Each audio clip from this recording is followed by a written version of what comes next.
If you watched my last video, you know all about what went down at Sinners and Stardust this last weekend, October 15th through 17th. But as luck would have it, another convention was going that somehow seems to have done even worse.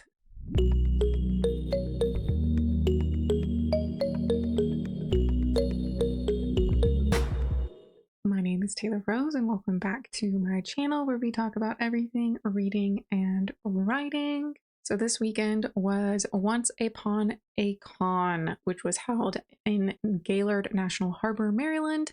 It bills itself as the first fantasy book convention, while Sinners and Stardust was a dark romance book convention. This same weekend, we also had Enchanticon, which I've talked about previously in my videos about its sister convention, RomanceCon, which is actually happening next month.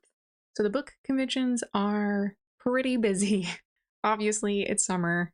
That makes sense.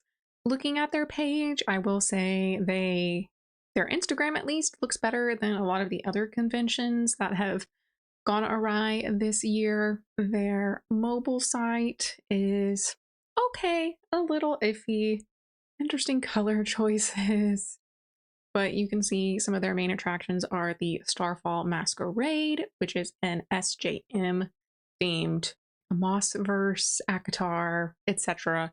themed ball. They also had a high fantasy fashion show, Author Alley, pretty standard, as well as a war room. This post on the fantasy subreddit by R Barnett 100 did actually outline what the war room is, much better than the website. I'm assuming there's probably more information on the Discord, but obviously I don't have access to that. It says the war room was supposed to be a scavenger hunt-like event based off of Fourth Wing. Attendees were cadets in teams of 3 to 4 and were supposed to solve riddles, puzzles, find things, etc. throughout the weekend for points. That sounds like it would have been really fun, but apparently a bunch of people didn't make it to the start, and then the third challenge didn't go well. Various meetups, pretty standard. However, the drama started almost immediately upon people arriving this weekend. One of the very first posts to come up on Threads was by Casey Renee Cosplay, who posted, "Hi friends, I've made the extremely hard decision to cancel my workshop and appearance at Once Upon a Con this weekend. I arrived at 1:30 p.m. yesterday to find out that my hotel room wasn't prepaid for and that I would have to put a card on file to be able to check in. I contacted the con chair and they said they would fix this issue. That was 2 p.m. yesterday. This didn't just happen to me, but dozens of other guests, cast, and staff. By 10 p.m., many of us decided to just pay for the first night with the hopes that it would get better in the morning. With no news this morning, I made the decision for myself to switch my flight and leave today. When I went to check out, they had to get a manager, and he told me that the Gaylord has been trying to reach the con chair all night, and they've not been able to get a hold of them. Hearing this supported my decision to leave. Unfortunately for me, this means I'm out my sold-out workshop fee and a night at the hotel, plus I'm just exhausted. I'm so sorry I had to make this decision, and for anyone that wanted to meet me and take my workshop, I'm heartbroken that I can't be there to fulfill that." Casey was not the only cosplayer to talk about her experience showing up and having the room that by contract was supposed to be paid for not being paid for. We also have Venture Bros. He did a live talking about his experience, which you can find on his Instagram. And you can see Venture Bros cosplay. He was Princess Peach, Prince Peach, super cute. Mary cosplay. And you can see some of Mary's work here. Kim is Possible and her cosplay work, as well as Ted B cosplay. I might be not pronouncing that correctly. And you can see down here, he has some videos of his cosplay as well. Nay Chan also posted a thread about her experience. It's midnight, and Once Upon a Con blindsided staff, leaving us without hotel rooms. We had to find alternative accommodations for the night after traveling hours and across state lines.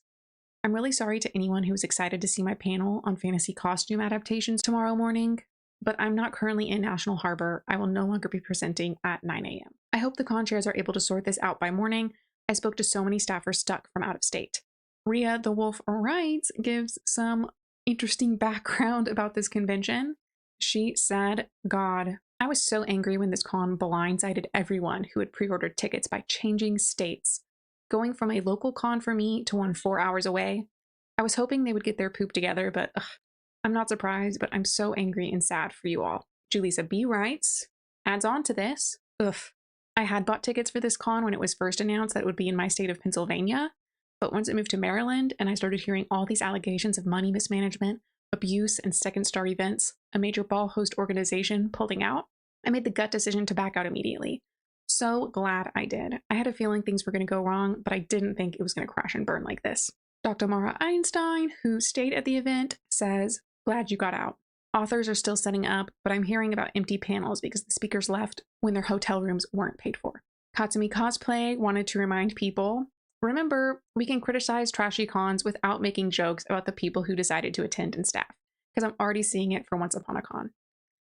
And I will say, for some of the previous cons, their advertising looked so bad. I was shocked anyone bought a ticket for some of them, but this convention had a good social media, really good advertisement posts. You really wouldn't have expected it from at least like the visual side of things. You know, Katsumi's post was probably kind of in response to the legend of Emily, who says, I'm sorry to everyone who has personally been impacted by the disaster of Once Upon a Con. If I may be so bold, I fear it was so obvious early on that it had a high risk of failure, especially with the disaster of other book cons adjacent to this one. It even had a Starfall ball, which has repeatedly been a huge mess. Regardless, it's terrible for everyone who is volunteering or guesting this weekend. Cons burning the backbone of their events never ends well. And Traveling Toms, back in February, said, I'm going to hold your hand when I say this, but the disaster that was the New Jersey Starfall Ball by Fantastique is another reason why SJM is being protective of her IP. Like, do I agree with her decisions to TM names? Not at all, that's ridiculous. But to host a Starfall Ball, hire cosplayers to be Elaine, Nesta, and Fair, and profit off a lackluster event?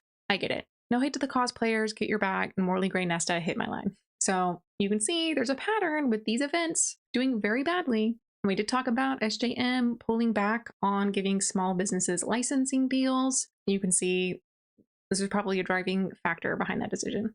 Traveling Tomes adds that no one got the shirts they were promised, no gifts for the first 100 ticket buyers. The swag bags were like 2 glow sticks and a lollipop. Barely any decor at the event, not enough room for everyone. Legacy Castle closed the gates after the first 900 guests went to the ball, despite Fantastique selling 1,200 plus tickets. Cash Bar at one of the events when it was supposed to be open bar. Books Are My Third Place posts some photo evidence from the way this Fantastique Starfall Ball is giving Bookish Fire Festival. All these girls posting their swag bags has me dying. Honestly, I would be so upset too. And you can see their swag bag is obviously like a really cheap little canvas tote. You can see the organizers of that ball also didn't really respond very well. Fantastique Collection is deleting and blocking people for speaking out about how crappy the New Jersey Starfall Ball was. They put the New Jersey Discord only on slow mode, and God forbid you say anything or it'll get deleted.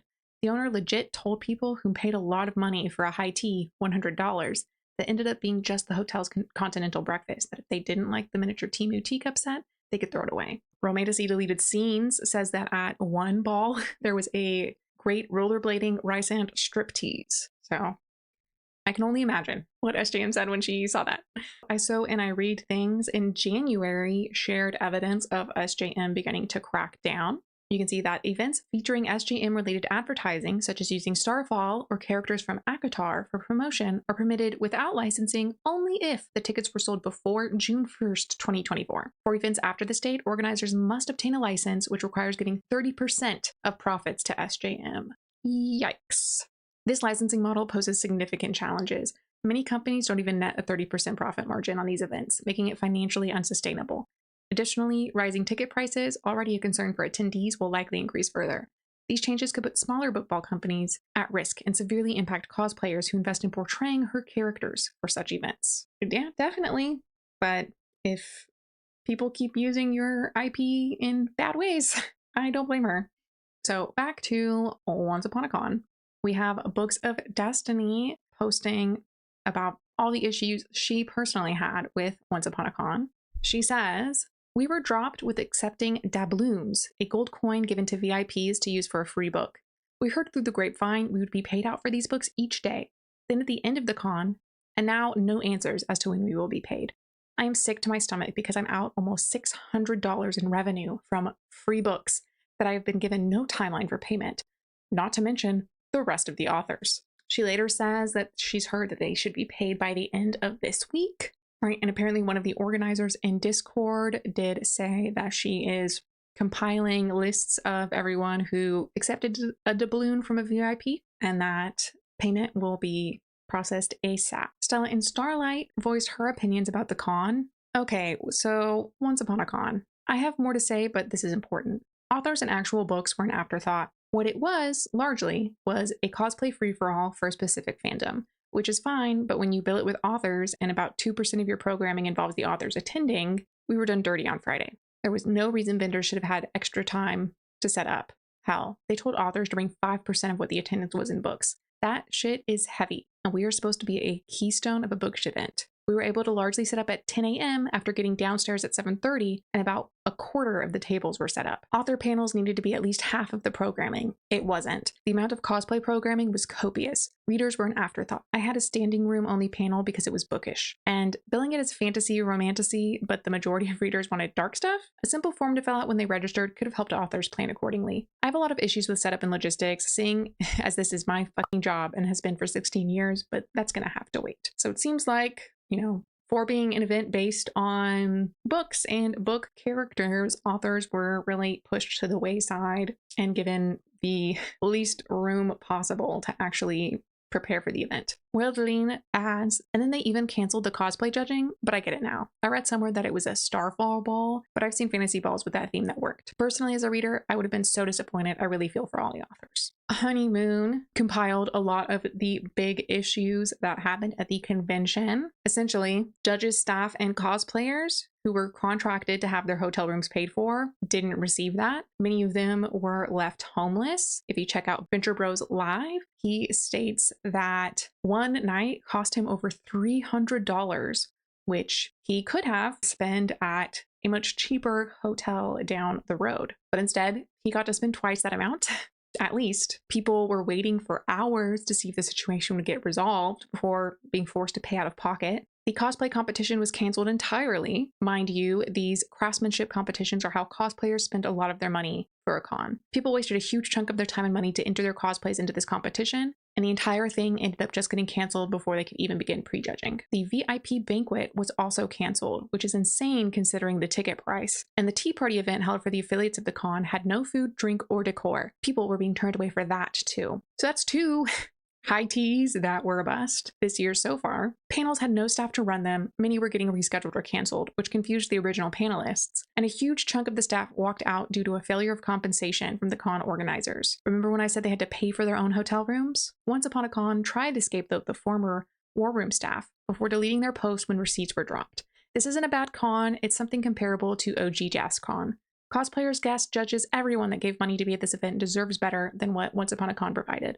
I feel awful for everyone who spent their time and money expecting an actual con experience and got this instead. Also, while all of this was happening, the con organizer was walking the fashion show runway. Venture Bros mentions in his live that he did that he was told the organizer's at the bank right now trying to fix this, and then found out, actually, she's in this room over here on a catwalk. Absolutely bonkers. Snurricane points out they just blew up all the channels and information in their Discord. If you were in there and not banned, you have no access to the entire history and interactions that took place in the official Once Upon a Con channels. Highly Caffeinated Art posted a 16-post long thread, which I will summarize for you. Essentially, what they have to say is that they have 16 years of convention experience, and this is so far the worst staff and guest treatment that they have ever witnessed. Despite promises that this would be an AI-free convention, everyone shows up and finds out that there's an AI portrait vendor being advertised. They list several problems with the registration and setup. There was a very confusing and delayed badge pickup. Vendors and authors were left waiting for hours past their scheduled setup times. Tables were moved without notice, some not even listed on the floor plans. And throughout the venue, there's a lack of signage and clear directions. So people were getting lost. Everything was late and mixed up. As for the vendor hall and sales, they experienced very slow traffic on Saturday. A lot of authors barely broke even due to this, and many others even lost money, especially due to the doubloon fiasco where no one so far has been repaid for the free books they gave in exchange for doubloons. Sunday was apparently so empty, vendors were shopping with each other. The promised staff support, including communication and promised merchandise like shirts, were late or missing entirely. And overall, the attendee events were really disappointing. However, they do note that despite all of this, they felt like the community itself was being really supportive in the face of this dumpster fire. Some people doubted that the cosplayers and or staff were supposed to have their rooms paid for. So Mukauzi did us a favor and posted a screenshot of their 2025 volunteer staff registration, which does state that they are getting crash space, which to the average person might sound like a break room or something. But Mukauzi does state, every con I work, hotel accommodations are synonymous with crash space. You share with other people in the department, up to 4 per room for a set number of days. I actually have the confirmation email in my inbox for the crash space where I was assigned a hotel room with 2 other people. For the entire weekend, at the most, I would have had to put a card on file for incidentals only because the room was already paid for by the con I worked. These people were promised a bed, somewhere to sleep, and got nothing. Author H. Levin made a statement. I, like many others, tried to make the most of my experience at Once Upon a Con, even in the face of losing money as an author/vendor. Having now had some time to digest, I simply can't overlook the facts. 1. Absolutely abhorrent treatment of staff. 2. Downright lies from the co-chairs, telling us they were working on things that were never fixed, promising reimbursement that never came, stringing people along while inserting themselves into festivities. I stuck with Elena and Kiri through the initial second star drama because I wanted to believe them. I now see how manipulative they have been in turning the narrative to their favor. Knowing that I stand with the Once Upon a Con staff members who poured their efforts into making this weekend enjoyable for congoers at great mental and financial strain to themselves. And a huge thank you to the attendees who supported us this weekend regardless of the numerous issues. So you might be wondering, what is this second star drama? I was wondering too. We're going to jump over to Reddit, where AwareC8593 posted this whole long explanation on what happened. So they answer a few questions such as, what is Once Upon a Con? What is Second Star Events? Event planners that host fantasy-themed balls and masquerades. What's going on? On Sunday, October 20th, Second Star Events, who were to host the 2 Starfall masquerades at Once Upon a Con, announced that they would be withdrawing from the convention due to being unable to align with leadership and provide the highest standards of integrity, transparency, and respect for both their partners and attendees. Once Upon a Con also put out a statement confirming that Second Star was withdrawing, as well as Once Upon a Con stating they will be restructuring their entire operations to not only make their staffing consistent with convention standards, but also pivoting their focus towards bringing the best fan-driven content that surrounds the core of the things we love most, fantasy books. So we can see here is Second Star Events' original post, their second slide, their third slide, and then Once Upon a Con's separate post. So after these statements were made, on the next day, October 21st, Second Star put out a new statement accusing Once Upon a Con of mishandling finances that will result in employees not being paid on time, if at all, verbal sexual harassment and advancement towards employees, manipulation and coercion based on withholding salaries and benefits, defamation of competitors and community members. So we can see here is Second Star Events post calling out the convention. Their statement reads, The financial issues of Once Upon a Con LLC have been habitual and ongoing. There has been no accurate record or presentation that documents business purchases, deposits, allocations, itemizations, or reimbursements from Once Upon a Con. Financial information has been purposefully withheld from members of the board. There has been an egregious misappropriation of funds.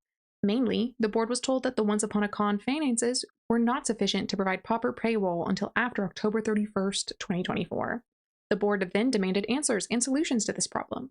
The solutions provided to the board to substantiate their claims of financial stability and spending, in the board's opinion, were unobtainable and unrealistic to sustain a business and the employees thereof. This includes the inability to pay employees their agreed-upon salaries in an appropriate and professional manner. So, for example, business accounts versus personal bank accounts or PayPal. As one of these potential solutions, employees were presented with several paths, among them which included going part-time or working for free. Okay. In addition, we have the following concerns: several instances of inappropriate behavior, including unwanted verbal sexual harassment and advances, along with putting employees and guests in unsafe situations with the witnesses present in each instance. Manipulation and coercion based on withholding salary, payments, and benefits, with a threat to the employee's overall reputation and their good standing within the community. Dissemination of false information, defamation of competitors and community members' characters, including the claim that Once Upon a Con had acquired various companies and used this information as ammunition to bring others on board. We also considered the team members at Once Upon a Con friends and collaborators until it became clear that the underlying motivation of the business was manipulative and without consideration for those who were working tirelessly to put on an exceptional event. Once Upon a Con responded with a statement that sent the OP of this post to the stratosphere. We're at a loss for words at how quickly former close friends and fellow dreamers banded together to list outrageous claims and outright lie about the two of us. They also stated that they will be contacting legal representation. Pretty crazy. If you want, here is Once Upon a Con's statement. Pretty wild. So I guess Elena and Curie were pretty persuasive for so many people to stay, though it does seem like a lot of people withdrew once Second Star did last year in October. Author Ellen Cole wanted to point out that a note from my experience at Once Upon a Con: I did not get a bag checked, did not get ID'd, etc. the whole weekend. I didn't even have my badge out for the ball and could go in and get drinks and stuff whenever I wanted. Anyone of any age could have attended and drank without needing a ticket or getting ID'd. That is a problem. The Legend of Emily says, lack of control of entry to the ball is horrible, though every other Gaylord event I attend, MagFest, Station Unity, MagCon, doesn't have the bag check except in very specific circumstances. Perhaps it's not necessary? And Ellen Cole responds, might not be necessary if you actually make sure people have tickets. Yeah, but Heart Made Culture does say that they were ID'd, which surprised them because nobody else was ID'd and they had the 21 plus bracelet on. So I guess it's pick and choose. Starlit and Spellbound was a vendor who attended.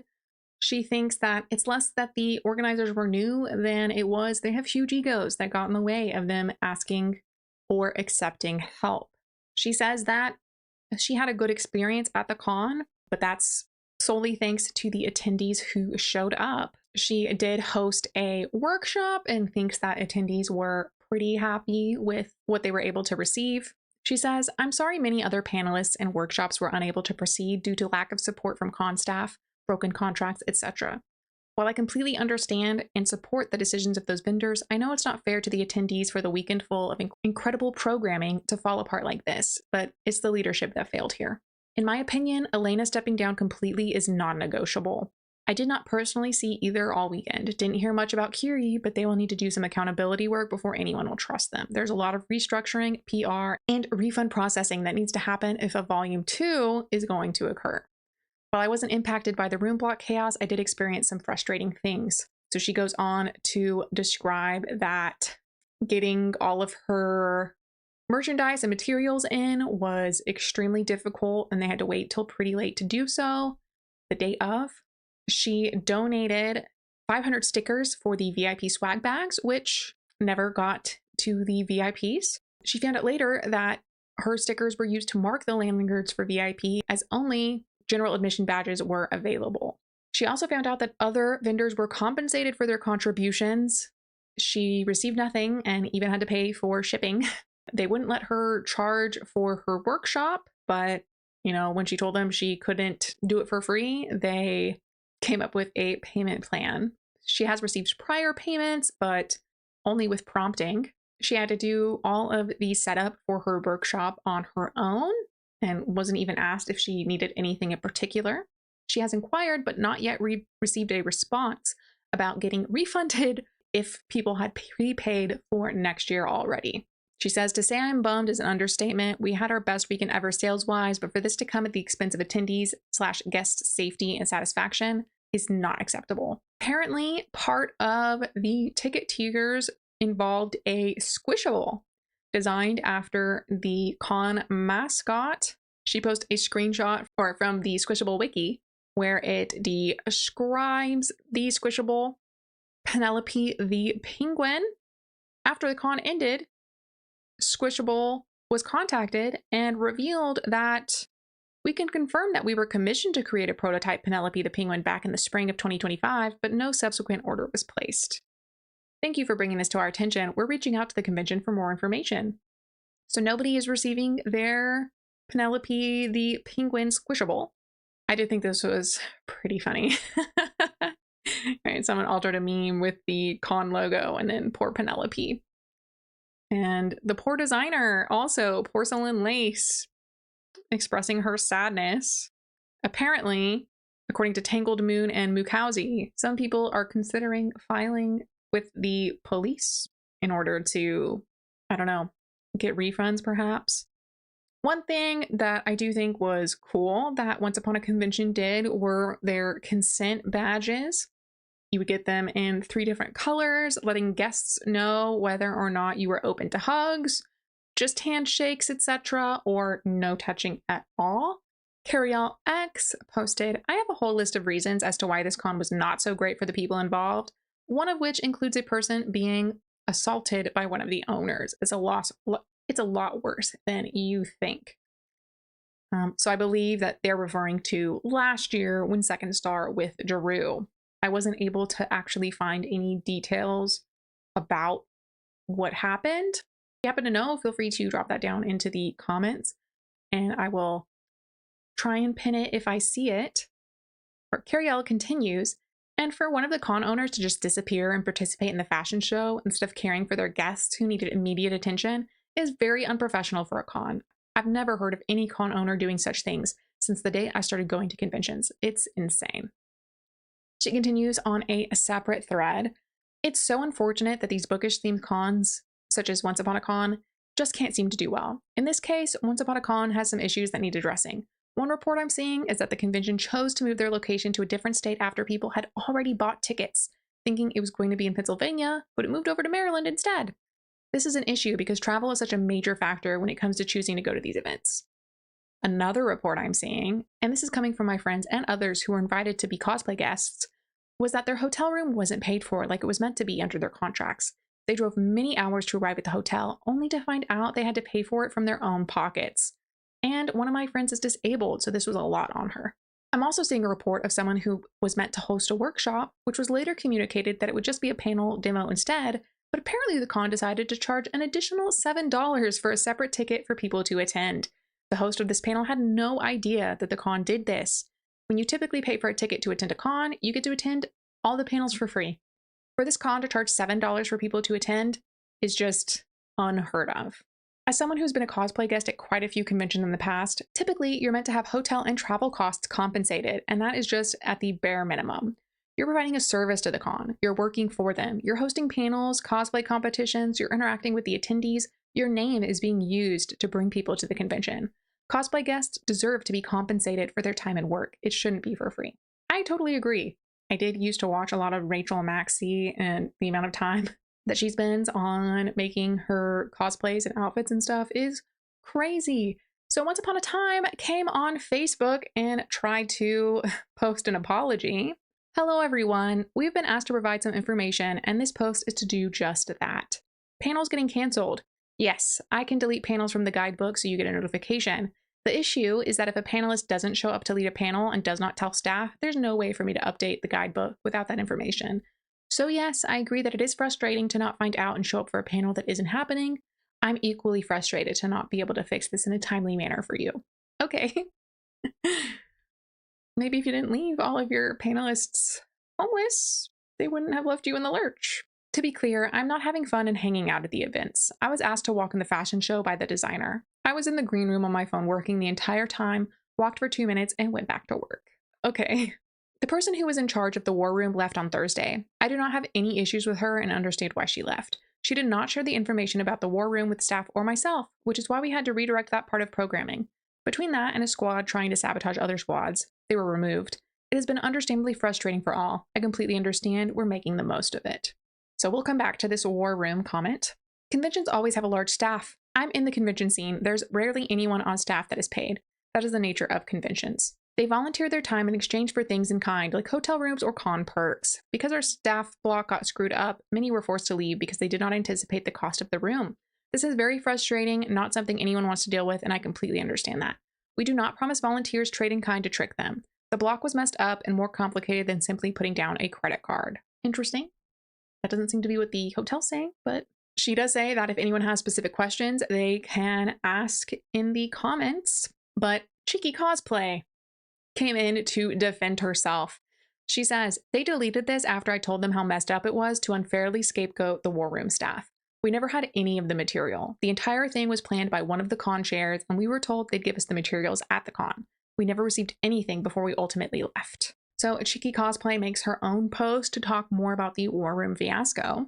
I went home yesterday after we were not given our promised rooms. I believe I handled myself with grace and I was pretty fair to the con.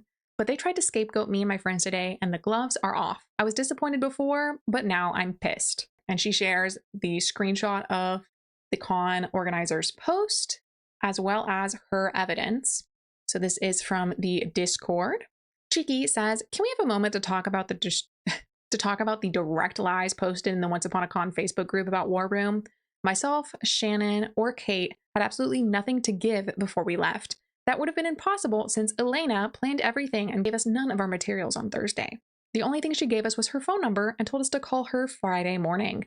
I've been polite about all of this, but this is too far. We will not be your scapegoat. Kiri, the second organizer, responded, thank you for clarifying. I was not scapegoating and was not blaming. I was relaying the information I had.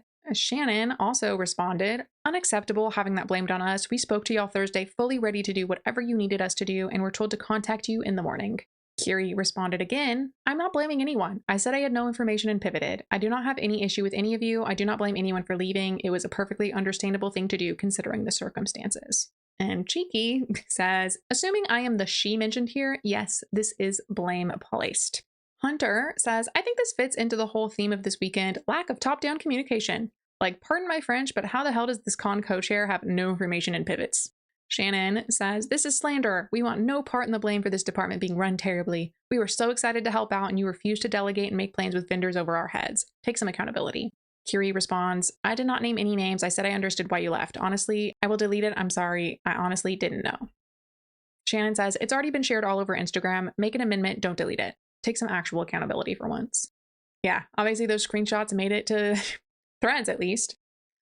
Cheeky continues, I have all my correspondence with the other con chair in writing. All the prep work was done without our input. We even asked them to stop doing prep work until we could get on the same page. They ignored me.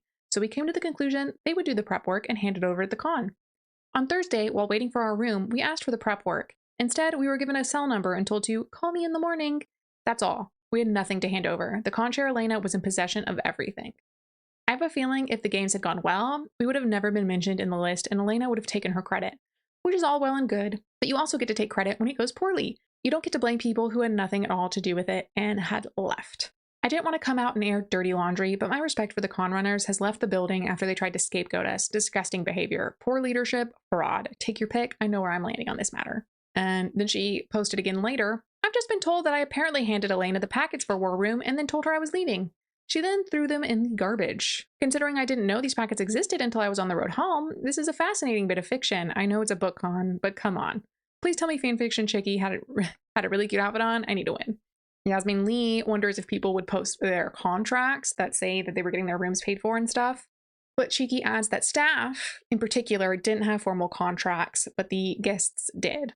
The staff had email correspondence and a room sign-up form, where if they assigned us a room and roommates, it's because we had signed up to do the required 24 hours of work at the con, which is pretty standard for convention staffing. We don't get paid, we get shared lodging and typically food.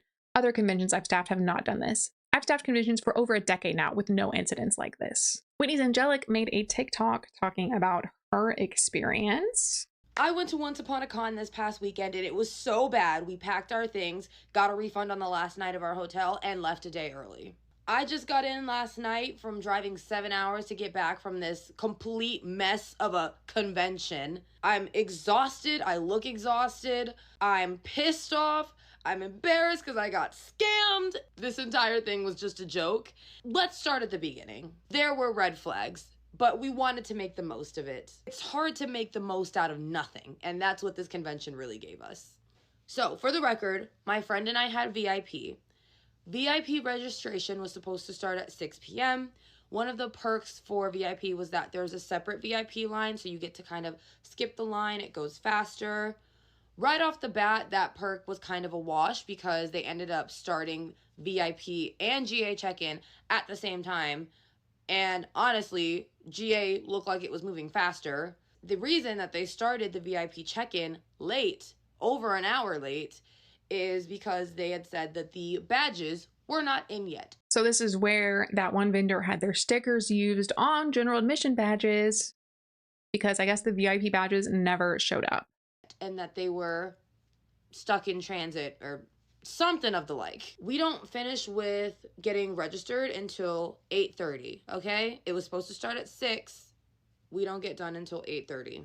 We were excited to get started with the bar crawl that they had advertised, which was essentially there were supposed to be 6 bars, all within walking distance. 2 of the bars were in the Gaylord, and they were going to have a themed drink based off of a book trope. Super cute idea, right? Horrendous execution. And that is the running theme of this convention, as you will soon find out. People at the convention are communicating through the Discord channel that was made for this. And it became quickly clear that the 2 bars in the Gaylord that were on the list had absolutely no idea what we were talking about. They said theme drink. What theme drink? Nobody told us that this was happening. So clearly there was some sort of lapse of communication between the con chairs and whoever was responsible for that, because those 2 bars were like, we're not participating in this. What are you talking about? Why were they not made aware that this was happening? I can personally confirm that 3 of the bars on the list did have their drinks because I did go to them. One of them was really bad, but it was there. Whoa, whoa, whoa, whoa, whoa, whoa, whoa, whoa, whoa. By the end of the night, my friend and I are looking at each other and we're like, dude, did we get scammed? The answer to that question was a resounding yes. But we said, you know what? It's the first year of this convention. Let's give them a little bit of grace, right? Day 2 starts, okay? This is the first full day of the convention, okay? The first thing on our list is something called cafe. It was supposed to be a Japanese maid cafe. There were supposed to be people in maid and butler costumes. They were supposed to be giving you table service, themed food, games, Polaroids. All of that was in the description. Keep in mind, this was one of the events that you had to pay extra for. So this was $35 a person. We get there, we check in. The lady running the check-in is saying, okay, we're having a 5-minute delay, but we're going to get started soon. Fabulous. 5 minutes goes by. I mean it. 5 minutes on the dot. The same lady comes back and she's like, actually, folks, we're so sorry. We do not have the food, we do not have the games, and we do not have the Polaroids. I'm sorry, what? So you have an empty room? Empty room, do a solo. This is your moment. I was absolutely gobsmacked. I said, this is a convention and it is packed with panels. We don't have time to come back. We had time to do it now. That's why we paid to do it now. I said, excuse me, can we just have a refund at this point? Because you have lost all credibility. And she says, you can come up to the front and we'll see what we can do. You're about to see what I can do in a second. As the days go by with this convention, I'm continually checking in the Discord asking, did anybody manage to go to cafe? Did anybody have what was promised? Oh my goodness gracious. For those that did actually get food, because I would say about half of the people ended up going to cafe and they had nothing. This was what they were given. Does that look like a Japanese made cafe to you? They never got the games. They never got the Polaroids, and nobody was in costume.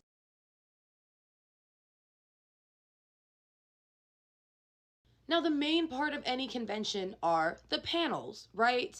They had some really good concepts of panels. Many of these panels were not happening. People are showing up to panels and there's nobody there running them. It got so bad that attendees, were starting to volunteer and run these panels on the fly. What the insane. Some panels did end up happening.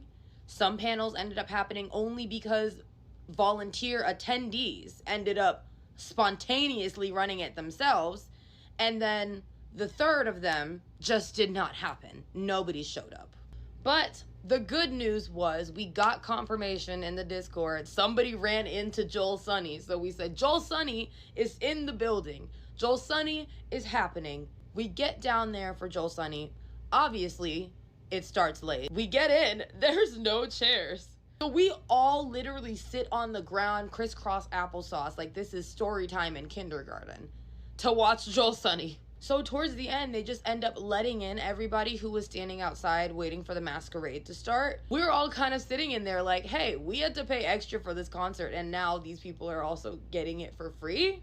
As a VIP, our masquerade was supposed to be on Saturday. We did not end up attending. We saw that the Friday masquerade was not what was promised at all. There was zero decor, nothing. It was just the convention room. What kind of immersive fantasy experience has no decor? You couldn't even get a Party City balloon.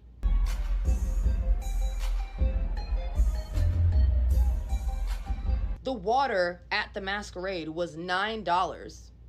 Are you insane? There were supposed to be 21 and up wristbands. Nobody was checking them. Absolutely nobody. They were handing out drinks to anybody who was willing to pay. Legitimately just looked like it was like a homecoming dance. The VIP swag bags were also late. You were supposed to get them at registration. They didn't have them yet. They said come back tomorrow at noon and we will have them when the marketplace opens. Like most things now from this weekend, it was a joke. This is what was in the swag bags. A bunch of pieces of paper. So just like that con in February, cheap little canvas bag and some random stuff. Wild. These aren't even run by the same organization. 2 loose tea bags. We don't know what kind of sanitary standards they had. I'm gonna go with a big fat 0. Saturday, my friend and I wake up, we look at each other and we said, dude, what are we gonna do? What are we gonna do? Is this worth it? We paid to stay at the Gaylord because we wanted to be in the center of all the action. The action is not happening. We're like, should we just do it? Should we do it? Should we cut our losses and skedaddle? And that is what we ended up doing. Our main thing is, we had bought these dresses for the masquerade. We wanted to take pictures of them. We wanted to get all dolled up, and put them on. So that's what we did. We went down to the front desk. We told them what was happening, which they already knew because so many people had been reporting the same thing. And by the way, they still weren't able to get into contact with the chairs. They were actually kind enough to refund us our last night.